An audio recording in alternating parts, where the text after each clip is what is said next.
কুত্তারে জিজ্ঞাসা করিস যে কুত্তা তুই সেজদা দেস না কেন, কুত্তা তোকে বলবে আমারে আল্লাহ সেজদা দিতে বলে নাই, এই জন্য সেজদা দেই না। তোরে সেজদা দিতে বলছে তবুও তুই দেস না। খোদার কসম যদি কুত্তার জবান থাকতো তো কুত্তা তোরে বলতো তুই আমার চাইতো নিকৃষ্ট, আমার চাইতো নিকৃষ্ট, আমার চাইতো নিকৃষ্ট। কুত্তা তোরে বলতো বেটা, কুকুরে তোকে বলতো, কুকুরে যদি কুত্তার জবান থাকতো ও বলতো আমি সেজদা এ কারণে দেই না, আমাকে আল্লাহ সেজদা দিতে বলছে। আল্লাহ কুকুরকে সেজদা দিতে বলছে? শুকরকে আল্লাহ সেজদা দিতে বলছে? গরুরে আল্লাহ সেজদা দিতে বলছে বেটা? তো এই কারণে সে সেজদা দেয় না। তুই নাফরমানকে তো সেজদা দিতে বলছে বেটা, বলো না বাপ। মুসলমানের ঘরে ঘুমাও কেমনে, ইমানদারের ঘরে ঘুমাও কেমনে? নিজের মুসলমান বলো, কোন লজ্জায় বেঈমানের চুল রেখে মুসলমান বলস কেমনে বেটা? শরীর নাপাক, পেশাব করে একবারও টয়লেট পেপার ব্যবহার করো না, পানি ব্যবহার করো না, এমন নিকৃষ্ট নাফাক, এমন দুর্গন্ধওয়ালা অপদার্থ নিজেকে মুসলমান বলস কেমনে বেটা? বল বেটা। শেষ হিসাব, আমি যদি আর কোনোদিন আসতে না পারি, একবারই আসলাম, একবারই আসলাম, একবারই বলে গেলাম, একবারই বলে। আত্মপরিচয় চেনো, তোমার জন্য আমি আটকাবো না, আমার জন্য তুমিও আটকাইতা না। তোমার রাত তোমার কাছে, আমার রাত আমার কাছে। তোমার সূর্য তোমার জন্য ওঠে, আমার সূর্য আমার জন্যই ওঠে। তোমার আল্লাহ যিনি, আমার আল্লাহ তিনি। কাজে কেউ কাউরের জন্য আটকাবে না দুনিয়া, কিন্তু আখিরাত চলতে পারবে না। দুনিয়া তো আল্লাহ কাফির বেঈমানেরও আটকায় না বাবা। এ ছেলেরা, বাবারা, বয়স্কদেরকেও বলি, বয়স্ক মুরব্বী যারা এখনো বিড়ি খান, সিগারেট খান, বয়স্ক যারা এখনো টেলিভিশনে চা দেখেন, চা দোকানে নর্তকীর নাচ দেখেন, টেলিভিশন নাটক সিনেমা দেখেন, বয়স্ক মানুষ যারা এখনো সুদ খান, কিস্তি নেন, বয়স্ক মানুষ এখনো যারা কথায় কথায় গালি দেন, হারাম উপার্জন করছেন, হারাম কাজ করছেন, আপনারও লজ্জা কম, শরম কম, হায়া কম, আপনারও বিবেক বুদ্ধি বিবেচনা কম। 60 বছরও আকল এখনো যদি জাহান্নামের ভয় না আসে, আখিরাতের ভয় না আসে, কবরের কথা মনে না পড়ে, এই বুড়া চাচা, তাইলে আর কবরের কথা মনে পড়বে কোন বছর? বলো না বাপ, তুমি আমার বাপ, বলো। 60 বছরও কি একজন বয়স্ক মুসলমান ওনার আখিরাত মনে করার সময় হয় নাই? তো উনি এখনো বিড়ি খাবে, উনি এখনো টেলিভিশন দেখবে। ওফো,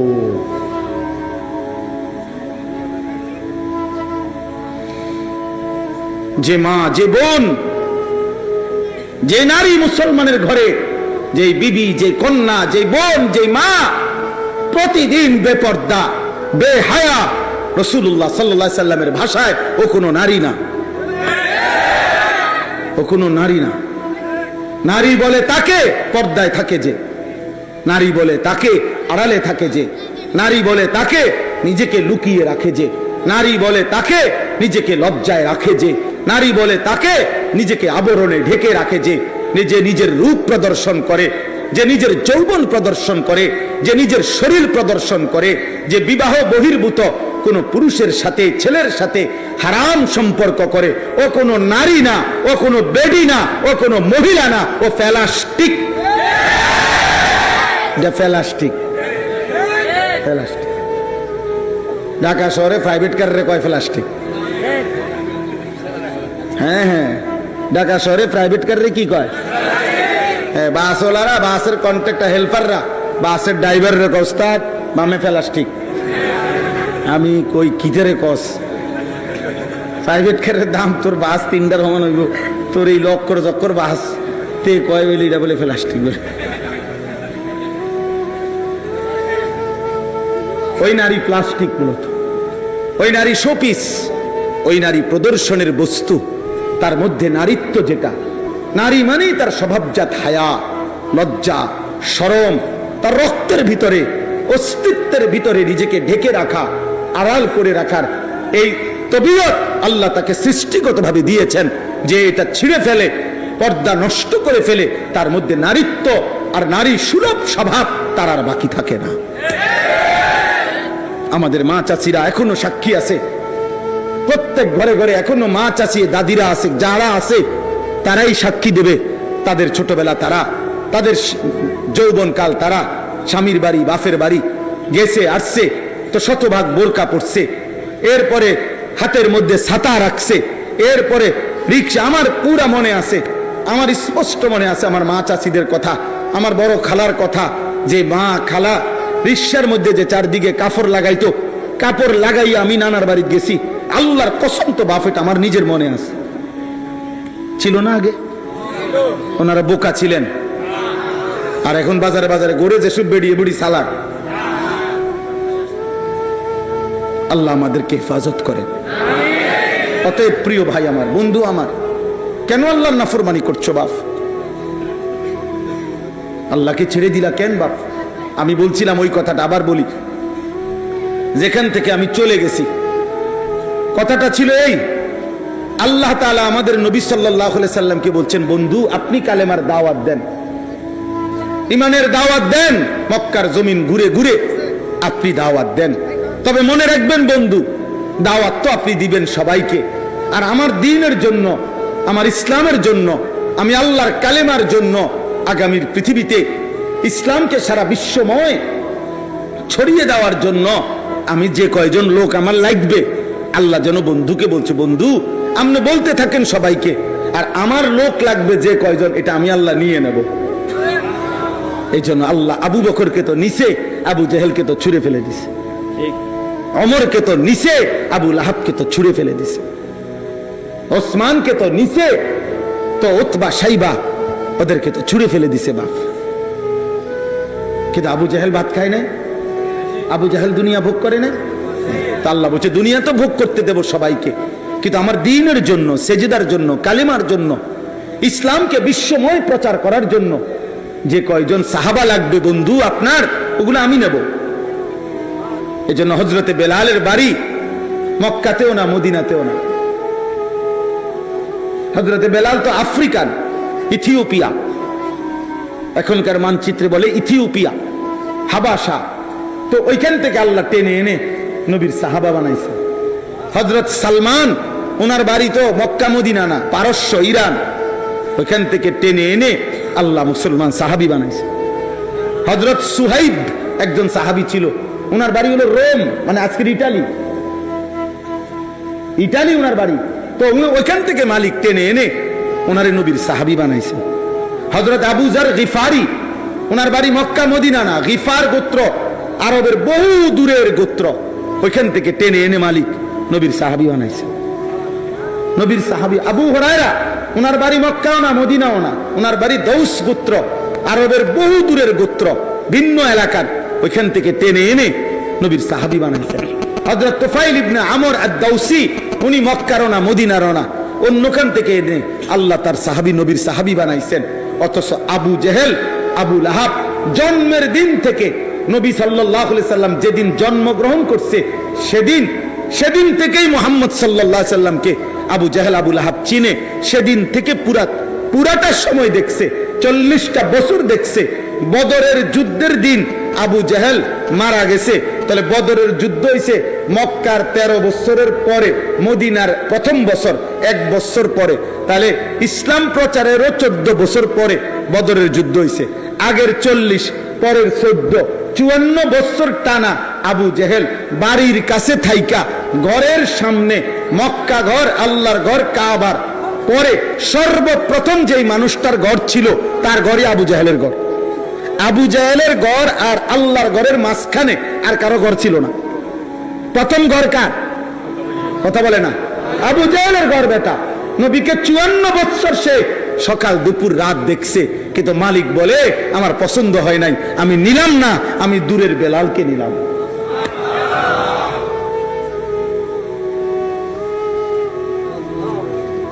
আমি নিলাম না। এই জন্য ছেলেরা মাতবরি করো না, আব্বা তুমি মনে করো না তুমি খুব রঙে আসো না বাবা। তুমি খুব সুখে আছো? না বাবা, সুখে নাই। গুনাহ কাউকে সুখ দেয় না, গুনাহ কাউকে ইজ্জত দেয় না, চরিত্রহীনতা কাউকে সম্মান দেয় না। এটা তোমারও কষ্ট দেবে, তোমার আগামী জেনারেশনকেও কষ্ট দেবে। 50 বছর পরে হইল, 100 বছর পরে হইল, পরবর্তী কেউ বলবে তোর দাদা বাটফারা ছিল, তোর দাদা হারাম করা ছিল, তোর দাদা গ্রামে ধরা খাইছে। আমরা জানি, যা বেটা লম্বা কথা কইস না, সর। তাইলে তোমার আজকের পাপ তোমাকেও কষ্ট দিবে, তোমার আগামী জেনারেশনকেও লাঞ্ছিত করবে, অপমানিত করবে। তোমার গুনাহ তোমারে ছাড়বে না, আল্লাহর কসম গুনাহ ছাড়বে না। আমার জন্য না, তোমাদের জন্য গুনাহ ছাড়বে না রে বাপ। গুনাহ লাঞ্ছিত করবে, গুনাহ অপমানিত করবে, গুনাহ আগুন লাগায় দিবে, গুনাহ জাহান্নাম জ্বালায় দিবে, গুনাহ কবরে ধাউ ধাউ করে আগুন জ্বালাবে, গুনাহ তোমার দুনিয়ার জীবনটাও নিঃশেষ করে দিবে, গুনাহ তোমার বংশধরকেও বেইজ্জতি করবে। আজকের পৃথিবীতে আবু জাহেলের নামে কোনো বংশধর নাই, আবু লাহাবের নামে কোনো বংশধর নাই, ফেরাউনের কোনো বংশধর নাই, নমরুদের কোনো বংশধর নাই। ফেরাউন না ডুবে গেছে, যার বংশধর কি হইল? নমরুদে না ধ্বংস হয়েছে, তার বংশধর কই? আবু জাহেলে না বদরের যুদ্ধে মারা গেছে, তার বংশধর কই? আবু লাহাবের বংশধর কই? অতএব দোস্ত আমার, আমি অনুরোধ করছি, একটা মাহফিলের মূল মাকসাদ আমার দিলটা জাগায় দেওয়া, একটু হলেও বিবেক জাগিয়ে দেওয়া। এই জন্য বলছি মোবাইল বন্ধ করতে। বাবা, তুমি মনে রাখো, আগামী দিনে ইনশাআল্লাহ আমি একটা ছেলেকেও বলি, যদি কোনো দিন এই বন্ধুর কথা মনে রাখো, শুধু বাংলাদেশ না, ইনশাআল্লাহ আল্লাহর কসম, কোরআন সুন্নাহর আগামী দিনের বর্ণনা। নবীজি সাল্লাল্লাহু আলাইহি সাল্লাম কিন্তু কিয়ামত পর্যন্ত এই পৃথিবীতে শেষ কি হবে, ইসরাফিল কিভাবে ফু দিবে, ওই পর্যন্ত পৃথিবীর সমস্ত কথা তিনি বলে গেছেন, বলে গেছেন। আমরা নিজে হাদিস পড়ছি, নবীজি সাল্লাল্লাহু আলাইহি সাল্লামের একজন সাহাবী আবু যায়েদ আনসারী রাদিয়াল্লাহু তাআলা আনহু বলেন, মুসলিম শরীফের হাদিস, তিনি বলেন একদিন নবীজি সাল্লাল্লাহু আলাইহি সাল্লাম ফজরের নামাজের পরে মসজিদে নববীর মিম্বারে বসে আমরা সাহাবাদের উদ্দেশ্যে বয়ান শুরু করছেন। কখন? ফজরের নামাজের পরে। উনি বলছেন, কসম খোদার ভাইয়া, হাদিস আছে, নবীজি ওই দিন মাগরিবের নামাজের আজানের সময় পর্যন্ত শুধু নামছে, নামাজ পড়ছে জোহর আসর, আর ফজরের পর থেকে মাগরিবের ওয়াক্তের টাইম পর্যন্ত আল্লাহ রাসূল শুধু বলেই গেছে, বলেই গেছেন, বলেই গেছেন। নবীজির জীবনের লম্বা বয়ান এটা করছেন। তো ওই সাহাবী বলছেন, কি বলছেন এত লম্বা, মানে এই পুরা টাইম কইল কি? তো ওই সাহাবী বলেন, আল্লাহ নবী সাল্লাল্লাহু আলাইহি সাল্লাম সেদিন ইসরাফিলের ফু পর্যন্ত পৃথিবীর কায়নাতে কি কি হবে সবটা বলছেন। সাহাবী বলেন, আমরা কেউ কিছুটা মনে রাখছি, কেউ কিছুটা ভুলে গেছি, কারণ ফজরের পরে শুরু হয়েছে, মাগরিব পর্যন্ত মনে করেন 8 ঘন্টা, এত লম্বা ওয়াজ কি মুখস্থ রাখা সম্ভব? তিনি বলেন, আমরা কিছু তো ভুলে গেছি, কিছু মনেও রাখছি, কিন্তু সুবহানাল্লাহ, সাহাবী বলেন, কিন্তু এরপরে আমাদের অবস্থা হইছে, ওই যে মনোযোগ দিয়ে শুনে রাখছি, কানে তো শুনছি, দিলের মধ্যে তো জমা হইছিল, এবার যখনই পরবর্তীতে কোনো একটা ঘটনা ঘটতো আমাদের তৎক্ষণাৎ মনে পড়তো, নবী তো এমনটাই বলছেন। বুঝেন না? তখন না মনে হয়েছে ভুলে গেছি, কিন্তু ঘটনার প্রেক্ষাপট আসলে মনে হইতো যে হ্যাঁ, আল্লাহ রাসূল তো এভাবে বলছে। তাইলে আমার বলার উদ্দেশ্য হলো, নবী সাল্লাল্লাহু আলাইহি সাল্লামের এই বর্ণনা কিয়ামত পর্যন্ত যা হবে, এই বর্ণনার আলোকে আগামীর বর্ণনা এটাই যে ইসলামের বিজয় হবে। বিশ্বাস করুন, আগামীর বর্ণনা এটাই। আগামীর সময় মাহাদি আসবে, দাজ্জাল বের হবে, হ্যাঁ, সারা পৃথিবীময় মাহাদি ঈসা আলাইহিস সালাম আসমান থেকে নেমে আসবেন, পৃথিবীময় কালেমার পতাকার বিজয় হবে, সারা বিশ্ব একসাথে আল্লাহর খেলাফত, ইসলামের খেলাফত মাহাদির নেতৃত্বে প্রতিষ্ঠিত হবে। আল্লাহর কসম, নবী বলছে যদি তোমাদের শুনো যে কিয়ামতের আর একদিন বাকি, আর একদিন, তাহলে ইয়াকিন রাখো উম্মত মাহাদি আসবে,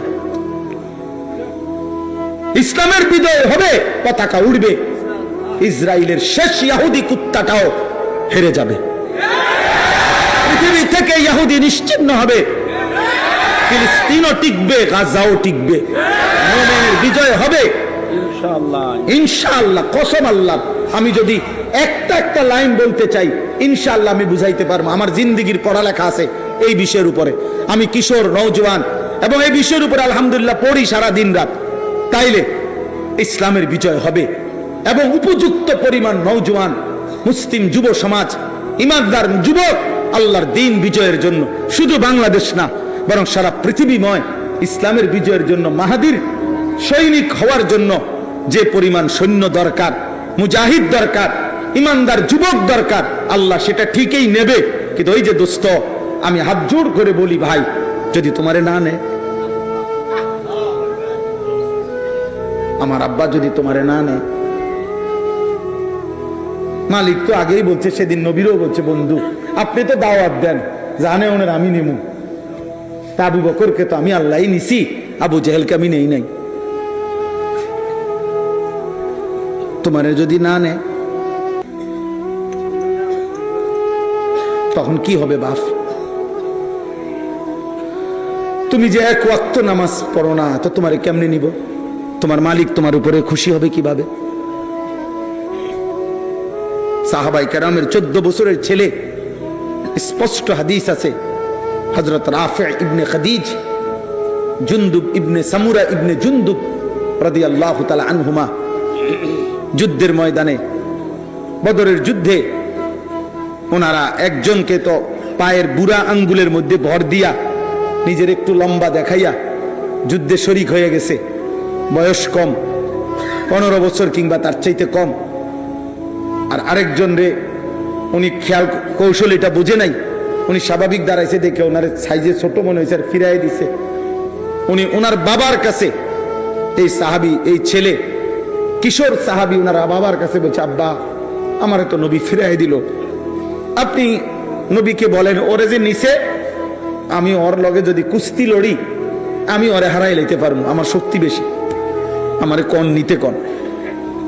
বাবা নিজে রাসূলুল্লাহ সাল্লাল্লাহু আলাইহি সাল্লামের কাছে বলছি, ইয়া রাসূলুল্লাহ আমার সন্তান তো যুদ্ধে যেতে ভীষণ আগ্রহী, আর ও বলতেছে ওরে হারায় ফেলতে পারবে, আপনি ওরে অনুমতি দিছেন একটু লম্বা মনে করে, কিন্তু আমার সন্তানের গায়ে শক্তি বেশি, ওরে কুস্তিতে হারিয়ে ফেলবে। আল্লাহর নবী বললেন ঠিক আছে ডাকো। দুইজনকে নবী ডাইকে বলছে ঠিক আছে কুস্তি লড়ো। হযরত সামুরা ইবনে জুনদুবের কাছে রাফি ইবনে খাদিজ কুস্তিতে হেরে গেছে, এই যিনি চান্স পাইছিল আর কি। আল্লাহর নবী বলছে হ্যাঁ চলো তোমাকেও শরীক করে নিলাম।